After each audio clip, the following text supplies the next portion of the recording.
Mga ka-idol, good evening po sa ating lahat. Ito guys, marami kasi ang nagtatanong, maraming nagko-comment sa pinost ko sa Facebook. Dahil sa post ko na yon, hindi pa ako nagre-reply. Nag-aalala kasi sila sa nangyari sa akin. Kung mapapansin nyo guys, may takip yung dalawa kong daliri. Dahil kanina lang nga lang guys, na-aksidente ako sa aking trabaho. Yun guys, siguro past 2 yun ng alas 2 ng hapon nangyari yun.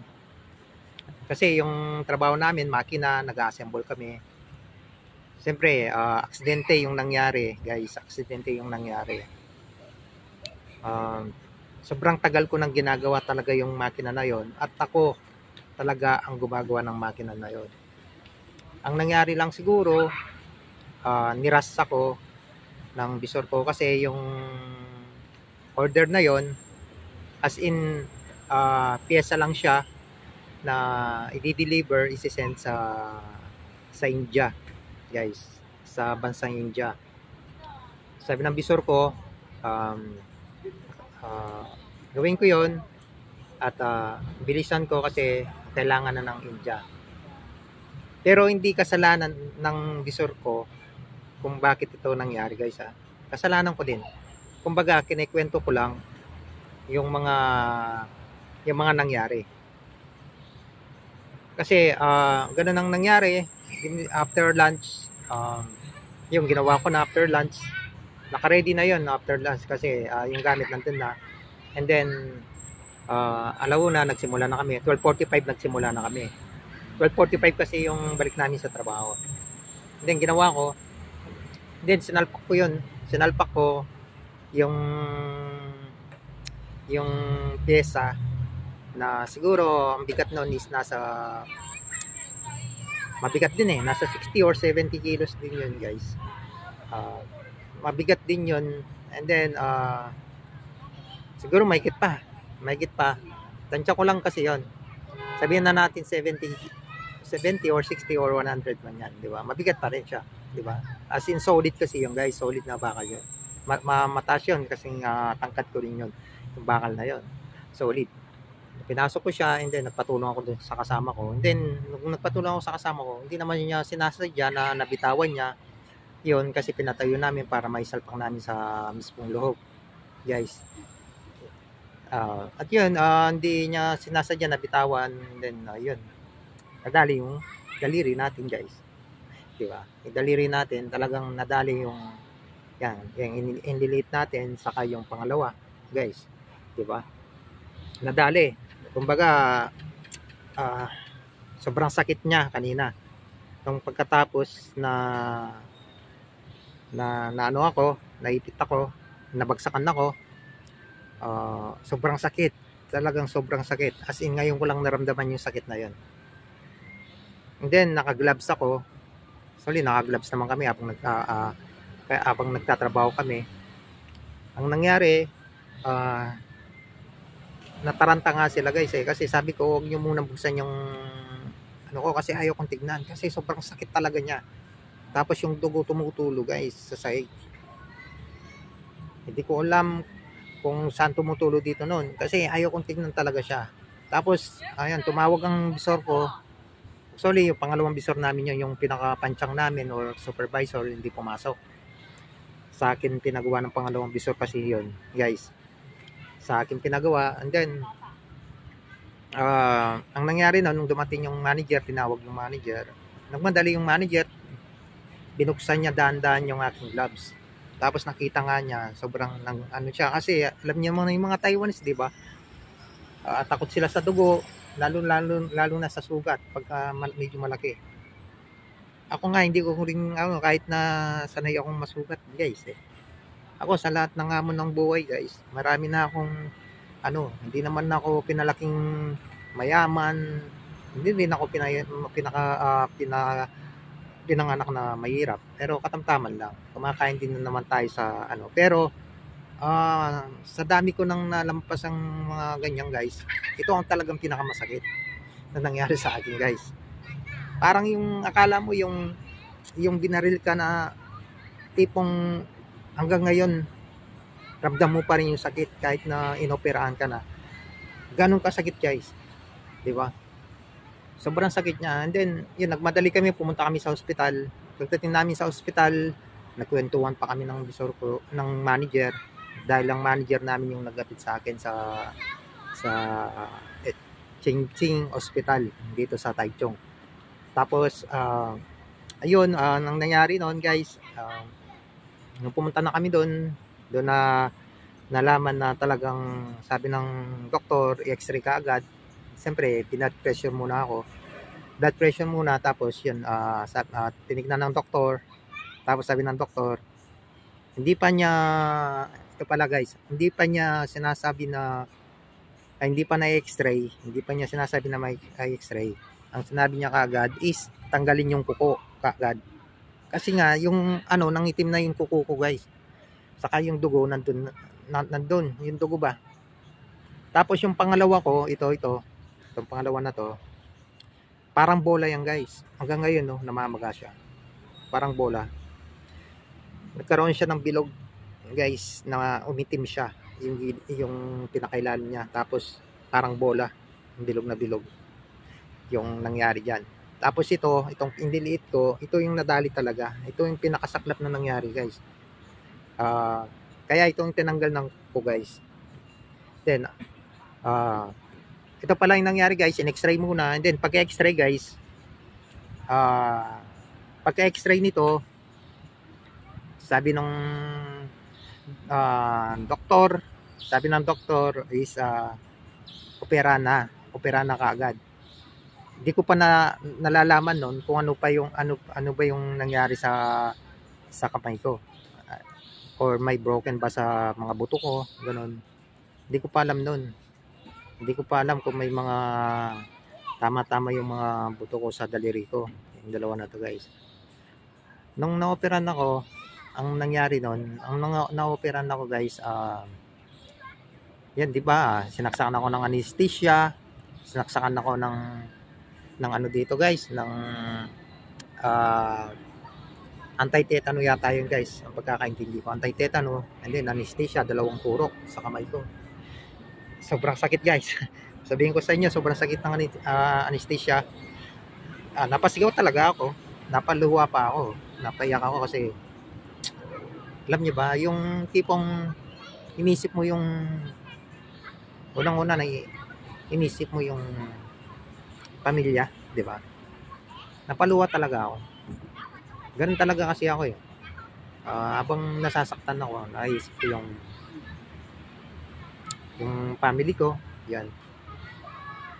Then, ang after nun, nung sinaksakan ako ng anesthesia, yan, ginawa na yung operation sa akin. Ramdam ko pa rin kahit na may anesthesia, pero hindi siya gaano kasakit, guys, kasi nga, parang lang yan, parang kinikiliti ka lang ng kamay mo, ba?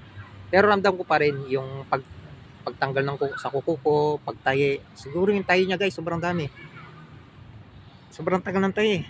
Paulit-ulit yung taye, parang pabalik-balik ba? Parang ang ginawa nila is parang tinakpan nila yung mismong warak na wasak sa daliri ko. Kasi ayaw ko talagang tingnan guys. Ayaw tingnan yung nangyari sa akin guys. Yung kamay ko, ayaw ko talaga siyang tingnan. Guys. Tapos nung after ng operation ko, nang naging okay na, doon dito na sinabi ng manager ko na nadali pala yung sa iniliit ko, yan yung maliit na to, nadali pala yung buto ko. May nadali daw na damage yung buto ko. Parang na tinamaan, nadurog. O hindi ka siguro na dislocate or hindi ko masyadong yung basta na-damage daw yung bones ko, yung buto ko. Ngayon, ang ginawa ng doktor, kung hindi lalagyan ng tube daw, 2 option kasi daw ng doktor, tatayin na lang kasi posible naman daw na bumalik sa dati yung kamay ko, yung daliri ko. Guys, kung mapapansin nyo guys, may ano siya oh, may parang matigas siya dito sa gilid na nilagay, yung kulay blue. Yan, paikot yan guys. Yan. Para hindi siya masyadong maggumalaw. Kasi nga, tad ng ano yan guys, ng tayi. Tapos yung kuko ko, 'di ba? Hindi ko nga alam kung nabawas yung daliri ko. Hindi ko alam kung ano yung nabawas sa daliri ko, guys. Kasi ayaw ko talaga siyang tingnan, as in.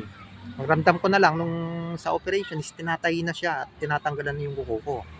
Yun ang ramdam ko. Pero itong isa na to, guys, hindi na siya ginalaw kasi nga ito daw is ano lang daw na maga. Gawa nung yung pagkakasalpok yun. Pero sobrang maga niyan, guys. Parang bola nga ng maliit na ganito, guys.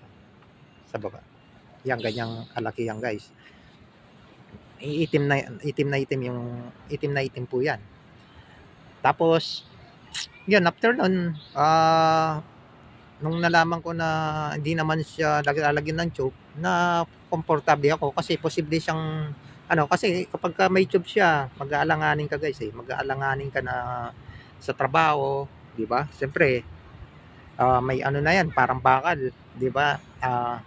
Kumbaga, mahirapan ka na sa trabaho, or kahit anong mo, siyempre iwas ka na, 'di ba? Iwasan mo na 'yan. Tapos yun guys, nung after nun, binigyan na ako ng gamot, binigyan na rin ako ng pampayid. Tapos ang masama nito, hindi ko alam kung paano ko lilinisin to kasi as in ayaw kong tignan talaga siya kahit linisin ko kasi everyday dapat lilinisin daw siya. Everyday. Yun din ang sabi ng manager sa akin, manager ko, kasi siya yung kumuha ng mga documents ng mga gamot sa akin. Kasi nga pinagpahinga muna ako after ko sa operation, pinaupo muna ako. Siya yung nag-ano sa doktor, nag-explain, tapos in-explain na lang niya sa akin yung mga gamot, kung paano yung pag-inom, in-explain din niya sa akin. And then after nun, pinababalikan ko daw ng Monday ng umaga na 9 to 11:30 AM yata yun, may ako, pinababalik ako. Tapos bukas daw is pupunta ako sa mismong clinic para, kasi first time ko lang daw lilinisin, first time bukas daw lilinisin. Tapos sabi ng manager ko, mas maganda daw punta muna ako sa clinic and then doon ko siya ipalinis. Kasi nga first time, para makita ko kung paano siya nililinis. At para makita mo na rin kung ano ba yung resulta ng daliri mo, kung paano yung daliri mo. Kung ano pa yung di ba? Ano yung nangyari sa daliri mo. Kasi sabi ko, hindi ko pa nakikita kasi ayaw ko talagang tingnan. Guys. Sa tagal ko dito guys, 12 years. Siguro na-accidente naman ako pero hindi gaano.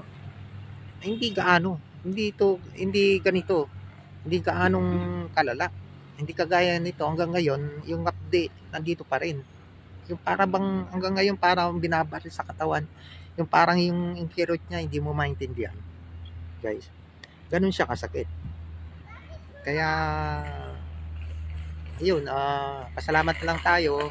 Ganun lang ang nangyari. Hindi, ramdam ko naman, hindi naman siya nadurog or kasi nung akala ko nadurog na or di ba? Nagalala na rin ako sa sarili ko, di ba? Kaya ganun ang nangyari. And then bukas, pupunta nga ako sa clinic para magpatingin o magpalinis sa doktor. Kasi yung doktor na pupuntahan ko sa clinic is sa mga surgery daw yon. Alam niya yung mga ganitong sitwasyon na nakagaya sa akin sa nangyari sa daliri ko. At yun guys, ganun yun ang naging istorya guys. Sa lahat ng nagtatanong, ito na po yung sagot. Ito na po yung ito na po yung sagot sa mga tanong ninyo. And then kung may mga tanong pa kayo, mag-comments na lang kayo. Ayun guys. Tapos ayun, yun ang nangyari guys. Kaya gumawa ako ng video, yan, para isaan na lang, di ba? Kasi ayaw makapag-comment, lalo na hindi ako makapag-chat, di ba? Hindi ako makapag-chat. Hirap ako mag-chat kasi yung ko kumikirot. Siyempre ito, parang parang ano ba, parang namanoid, di ba? Kaya, ayun guys, sa mga nag-alala sa akin at nagpe-pray, mga kamag-anak ko, mga kamag-anak ko, mga kaibigan ko, mga katrabaho ko, salamat, salamat kasi kahit papaano, di ba? Pinag-pray nyo ako, nag-alala kayo sa nangyari. Ngayon, kung tatanungin nyo kung nasa mabuti naman ako kalagayan, nasa mabuti naman ako kalagayan. Pero yung kirot, nandito pa rin sa daliri ko. Yung kirot, yung ano, as in ngayon ko lang naramdaman to guys.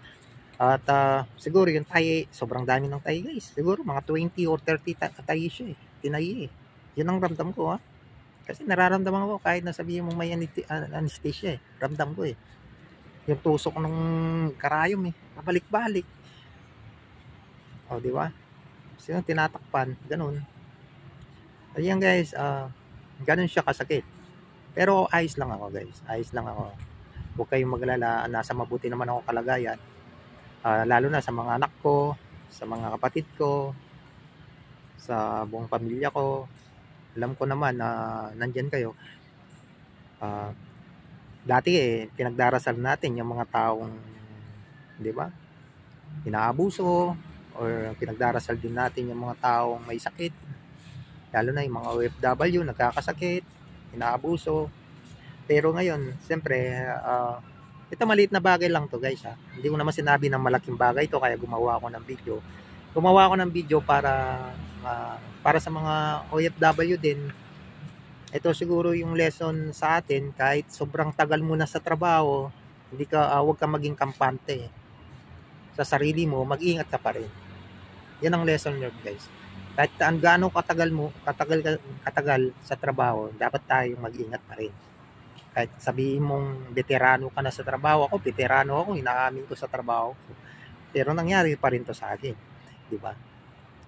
Kaya yung guys, at least na ano niyo na, nalaman niyo na yung istorya ng aking daliri, guys. Yan, maraming salamat guys. Shoutout pala sa aking mag-iina, kina Ana, yan, kay Jelay, kay Princess Jelay at kay Kuya Gian. Yan, yung sobrang alala nila kanina sa akin. Pati yung mga kapatid ko, shoutout sa inyo. Kina Rolly, Raymond, yan, Abby, yan, Cherry, kayong lahat. Sobrang salamat sa mga pinsang ko, sa mga nagko-comment, sa mga pinsang kong nasa abroad, nasa ibang bansa. Maraming salamat sa inyo guys. Alam ko naman na siguro nagulat lang kayo dahil yung naano kong video nandun ako sa emergency room dahil talagang kailangan doon ako nakapag-video dahil abang sabi ko i-video ko muna para at least meron akong di ba, kahit na memorable sa nangyari sa akin, di ba? Ito kasi malala na nangyari sa akin. Kaya binidyo ko guys. Ayan guys, maraming salamat guys. Kung ikaw is nasa YouTube ka guys, i-upload ko ito sa YouTube channel ko sa Gilbert Galang 25. Yan, monetize na tayo dyan guys. Monetize tayo dyan. Sana suportahan nyo yung natin, yung YouTube channel natin. Saka yung Facebook guys, suportahan natin yung Facebook na to guys. Yung mga hindi pa nakapag-follow guys, paki-follow nyo to guys. Yan. At saka yung TikTok natin, yan. Yung TikTok natin, Mr. Dreamer. Di ba? Yan ang nakakaiba eh. Kasi dati pangalan ko yung doon, Gilbert Galang. Pinalitan ko ng Mr. Dreamer. Di ba? Kasi alam lahat. Kasi marami akong hindi naman kaibigan doon na alam kagad yung pangalan ko, di ba? Ayan guys, maraming salamat guys. Ayun, gabing-gabi na. Nasa part tayo guys. Yan, nagpahangin tayo dito at para maibsan yung update. Kanina, sobrang update talaga niya. Guys, pagdating ko, kumain ako at uminom ng gamot kagad dahil yung anesthesia nawala. Sobrang update. Kung sana tuloy-tuloy yung niya, yung galing niya. Kasi nga, hindi ako sanay na may nararamdaman sa sarili, guys. Dito lang talaga sa daliri ko ngayon. Ayan guys, maraming salamat guys. Paki-support na lang. Maraming salamat guys. God bless po sa ating lahat. Yan, sa mga OFW, mag-ingat po tayo palagi. At sa lahat ng nagtatrabaho, ng mga kapwa natin. Yan. Kapwa nating Pilipino, mag-ingat po tayong lahat sa trabaho. Maraming salamat guys. God bless po sa ating lahat.